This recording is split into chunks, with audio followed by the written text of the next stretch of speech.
তিনি এই দেশের নেতাকর্মীদের সাথে যোগাযোগ রাখছেন, তিনি দল পরিচালনা করছেন, একই সাথে তিনি বিভিন্ন সময় সরাসরি যুক্ত হয়ে আমরা এই মুহূর্তে কিন্তু সরাসরি দেখতে পাচ্ছি একেবারে সেই মুহূর্ত, এক্সক্লুসিভ মুহূর্ত। তারেক রহমান তিনি তাকে দেখা যাচ্ছে বাংলাদেশের মাটিতে, জুবাইদা রহমান রয়েছেন সাথে, একেবারে সেই মুহূর্তের চিত্র। এয়ারপোর্টের ভেতরে আমরা দেখতে পাচ্ছি তারেক রহমান ধীরে ধীরে এগিয়ে আসছেন। 17 বছর পরে সেই নিস্তব্ধতা, সেই নীরবতা, সেই উচ্ছ্বাস, আবেগ এবং মানুষের যে প্রত্যাশা, অনেক প্রশ্ন সব মিলিয়ে এই মুহূর্তে তারেক রহমান বাংলাদেশের মাটিতে।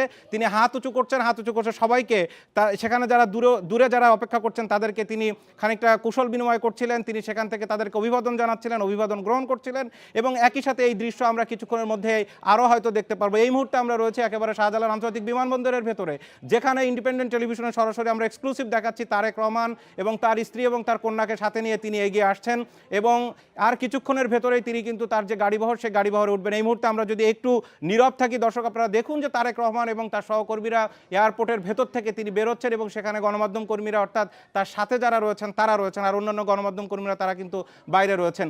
এই মুহূর্তের যে চিত্র সেটি দেখতে পাচ্ছি আমরা,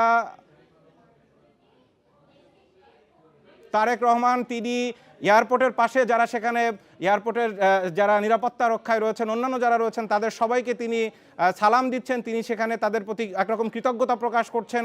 তিনি জানেন যে কতদিন পরে তার জন্য এখানে কত মানুষ অপেক্ষা করছে এবং তিনি যখন সিলেটে নেমেছিলেন, এই মুহূর্তে আমরা যে চিত্র দেখতে পাচ্ছি ঢাকা আন্তর্জাতিক বিমানবন্দরে তিনি নেমেছেন এবং তিনি সবার সাথে আমরা দেখলাম যে তিনি একজন নিরাপত্তা কর্মীর সাথে কিন্তু সেখানে তার সাথে কথা বলছিলেন অল্প একটু সময় এবং তিনি সেখানে অভিবাদন জানাচ্ছেন।